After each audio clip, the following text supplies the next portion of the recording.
Hello. Welcome to Zen AF Podcast. You are here with Alex Skuby and Wayne Hanna. We host the show together. You can find us at zenafpod.com. You can find us at all the other places in the world. We're in every single country all over the world. Hello, Wayne. Man, that was beautiful. Alex, Yes. ego is a motherfucker, man. Yes.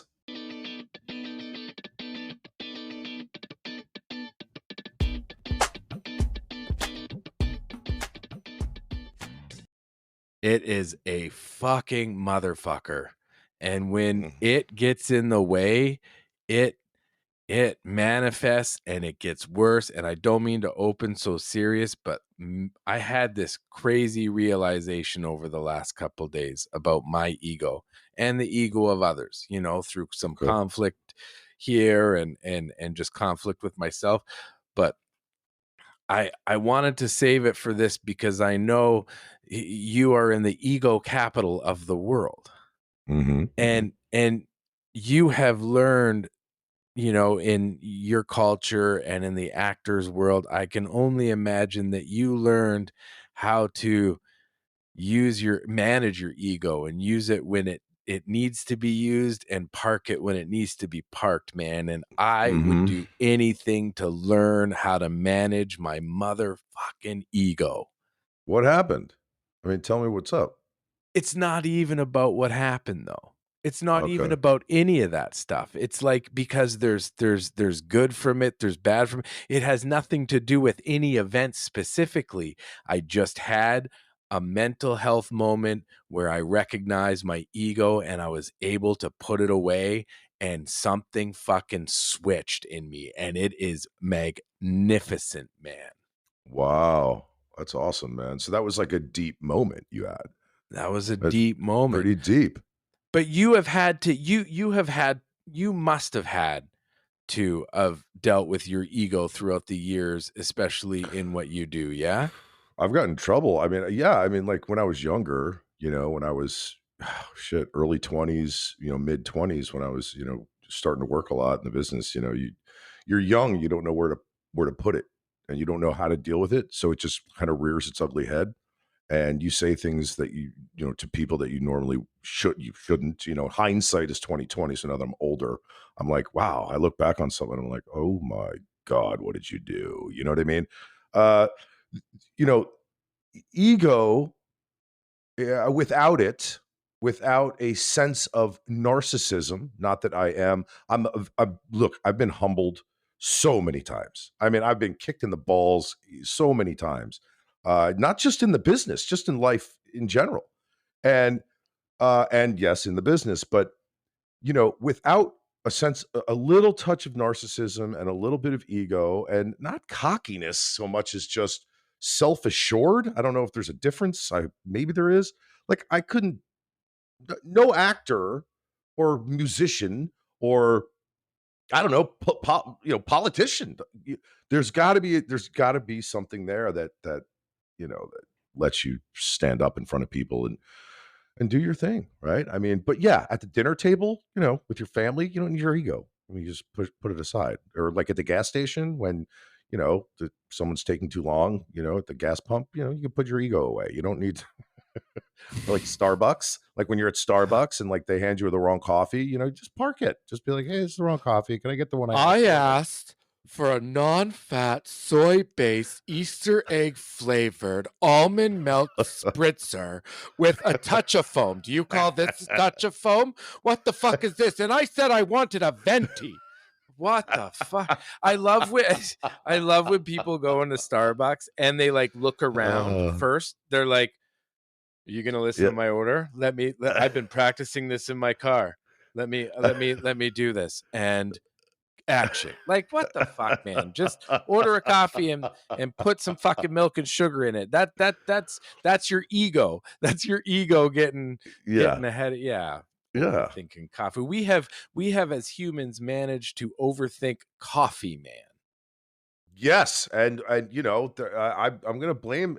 Hey, look, like before Starbucks, I think, I mean, maybe I'm wrong, but before Starbucks, it was just like you got a coffee, maybe cream and sugar. maybe no cr maybe like a black, maybe I you know what, now it's just so fucking weird. It's just so Do you not remember so if for the listeners that have never heard our podcast before, you're gonna have to go back to the beginning because Alex and I, even though we've met on social media, back in the 1800s, our Mm. great great uncles hung out, and my great uncle, Yeah, Arnie Finkelstein, and Alex's that's great correct. uncle, Alex Starduster Moonside, they were Yep. but when and I wonder if they're probably rolling over in their grave. Well, they didn't get buried. They got picked up Oh. by eagles or something and dropped in Yeah, a well, canyon. they Yeah. well, they were used as eagle meat, once they Eagle meat. died. It was Yeah. yeah, it Yeah. was bait. It was basically bait to get the eagles in.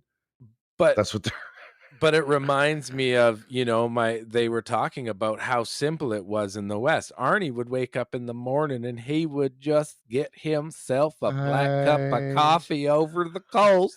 He didn't That's need right. anything spectacular. He went to Daisy, which is his Yeah. cow that he rides, and he just little bit of milk in there. And then he's like, that was weird. That was Well, weird because I suck. well, Alex Starduster Moonside come in on his Cobra, and he'd be like, "Hey!" But the thing That's it. about Alex Starduster Moonside is he used cobra venom as his sweetener in his Oh, coffee, yeah. Oh, and mm, he was just a man's man. he He was a was a man. man's man. He was, I believe if you Google it, he was the man, the myth, and the legend. He was in the legend. Hey, you know what's wild? I'm sure someone out there is gonna actually Google Alex Starduster Moonside and Arnie Finkelstein. I bet you And you you and know I are what's both weird? gonna get off into it. I'm gonna Google it. I'm gonna see what comes up if I do that.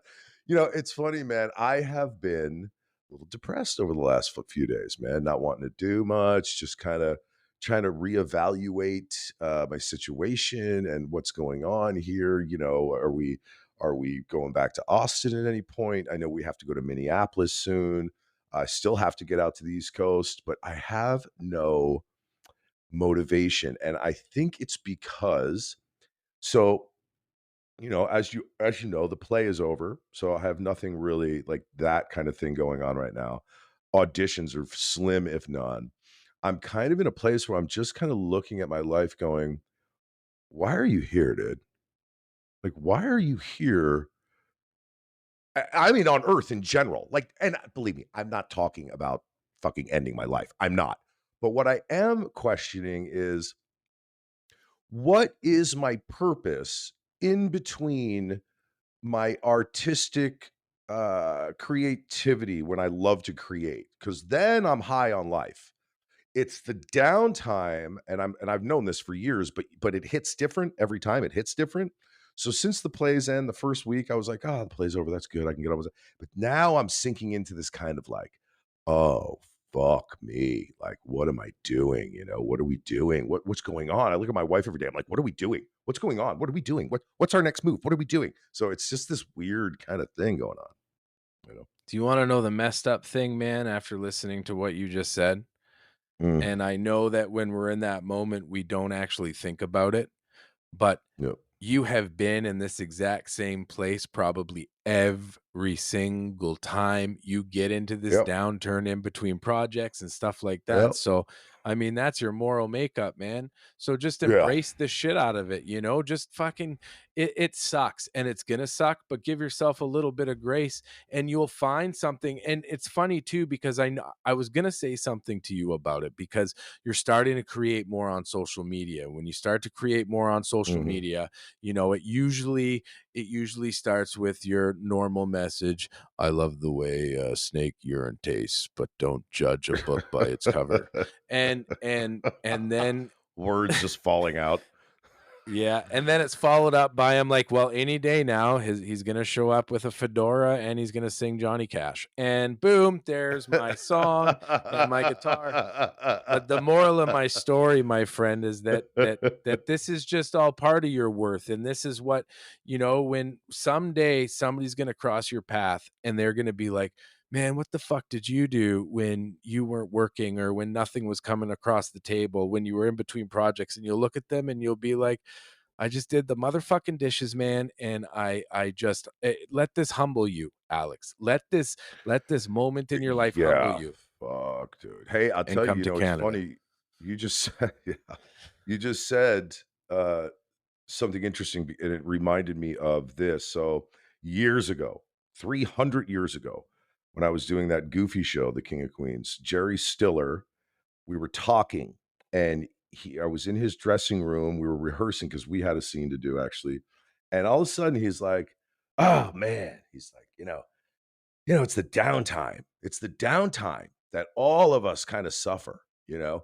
And even him, he's telling me, he's like, we suffer it. He goes, but because he was like, I think he was like 72 or three, maybe when I can't remember exactly how old he was then, but he goes, you know, success in this particular business, this one is what you do when you're not working, when you're not acting, when you're not doing all that stuff. Are you creating loving relationships? Are you making sure you're staying in touch with friends? Are you, just being easy on yourself and not, hitting the bottle or snorting coke or shooting heroin or whatever the fuck, right?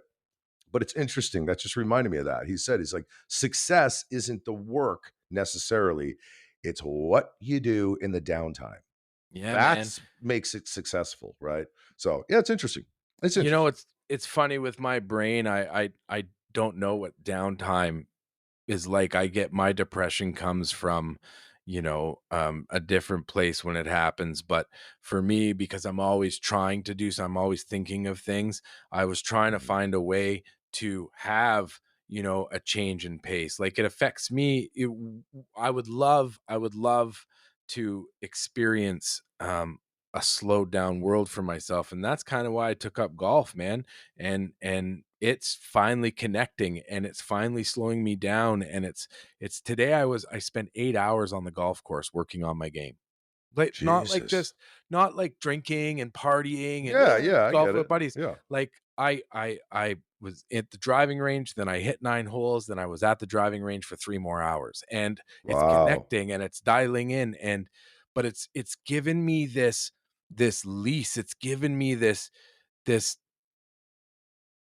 pat, like you just said, when Mhm. something happens, you flourish in it, and it's Yeah. slowing me the fuck down. But you, man, you're just going through one of your times, and we'll figure it out. Maybe this is an Yeah. opportunity for us to create some fun content again. Maybe it's an opportunity Yeah. for you to kind of wait for something instead of waiting for the next paycheck, which I know is the business. But maybe Yeah. maybe your time's about to come where you're going to get this killer recurring role where people are just going to come on a show to see you, at least me. Man, hey, look, it's wild. It's like, so I always keep an open heart.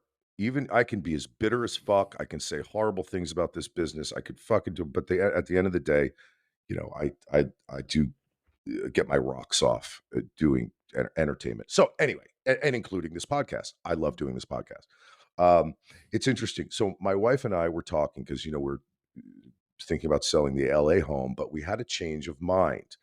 So now we have been discussing, and it's nothing set in stone, but discussing what if in our downtime, quote unquote, when we're not, on a TV series or doing voiceovers, whatever the fuck, we could be teaching. So there's a big need for acting teachers. Not I hate calling them teachers, more coaches, acting coach. So I could do like a scene study class. You rent out a theater. It's like $100 an hour to rent out. Rent out a theater. She teaches coaches improv because she's fucking brilliant. I coach scene study, and we just kind of do this, maybe like 3-week courses where it's like, 3 times a week for 3 weeks or a month. You come, it's a good way to have an income, a passive income, and it's also being creative and teaching other people, or sorry, coaching. I keep saying teaching, coaching other people to let go of their inhibitions, and if they want to dabble in the acting business, then this is kind of what you can look forward to, you know what I mean? So anyway, You know, that's a new thought we have. dude, and is it Matthew Lillard? Is his name Matt Lillard? Oh, yeah, I know Have you Matt Lillard, yeah. So he and this is going back years ago when I was out in Vancouver. I remember I had a couple friends that he came up to do workshops in like Vancouver and Toronto and stuff like Mhm. that. And it's same with you guys. Like you guys are well known in the industry where if you guys you could do workshops all over and travel Yeah. when you're down, but you control your own, yeah, you control your own harmony. And it's known that when a good role comes up that you know you take I would Yeah. take those classes just because I would love to learn the art so when I create it can be more it Yeah. would be more beautiful. No, I think that's amazing, man. Guys, keep that in the back of your pocket. um i Yeah. i, So I do that's, want to yeah, I do it. do so I was at a wedding the other night, Mhm. a gay wedding actually, to two Oh. of Kelly's close friends, Katie Wilson and Melissa Payne, who is a one like they're wonderful people, and Melissa Payne is a singer. Mhm. Like that's her career. Anyways, they had all this beautiful country wedding with all their close friends. Kelly grew up with them. Just Mhm. wonderful, wonderful people. Just this cool ass wedding. There was a well-known Canadian band there playing, and they're a band called Blue Rodeo, Mhm. which is a Oh, you've said something about them yeah, before, yeah. yeah, yeah. So, anyways, just a wonderful experience. And I was talking to one of Kelly's friends, Mhm. and I just went off. I like blacked out and I went off on her about um living on I Vancouver. blacked out. I just blacked out and I went no, but here so I it she reminded me of a story because she wants to move out to the West Coast. She wants to move to Vancouver Island, which you posted a picture of you on your Facebook with a Collins guy, a weird name Collins, and he's from Yeah. Victoria, British Columbia. Is that Jerry? Well, his wife is. He is Okay, from that's what it is. Seattle, but she's from, yeah, his wife is, yeah. Okay. Mhm. So it's a well-desired place we're talking. And I said, she goes, "So your parents live out there?" I said, "Yeah, my parents live there. And but I like to stay in a hotel when I go because there's a suite in the seniors residence that you can Mhm. rent, right? Okay.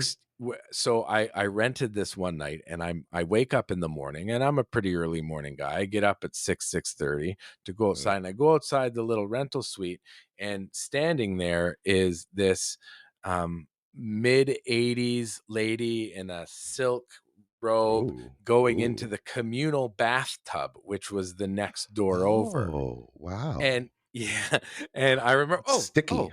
good morning. She's like, "Oh, good morning. How are you?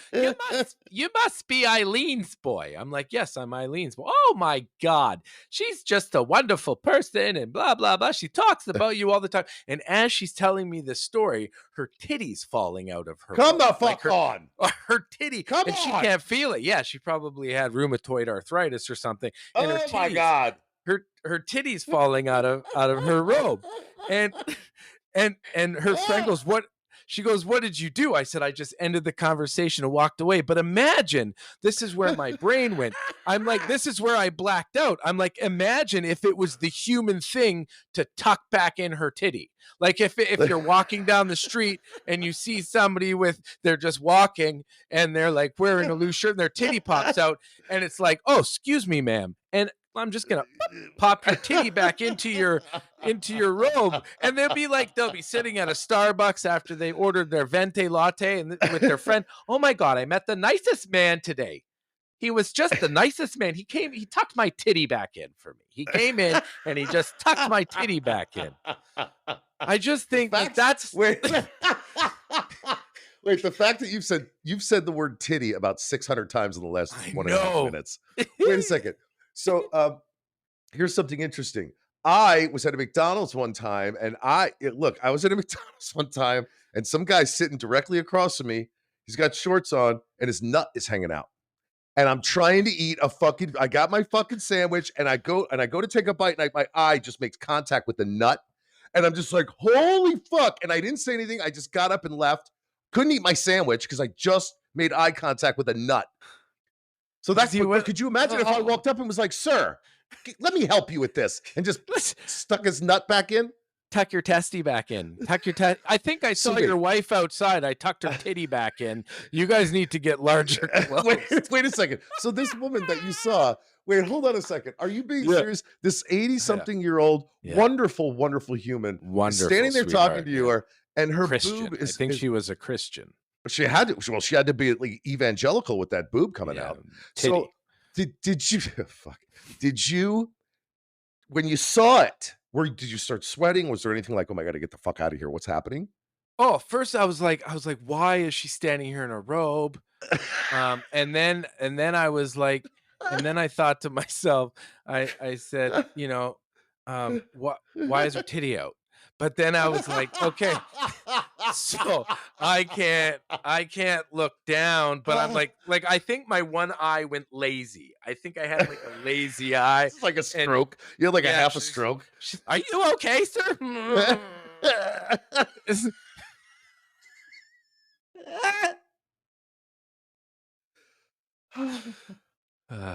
But Oh. ego is a motherfucker.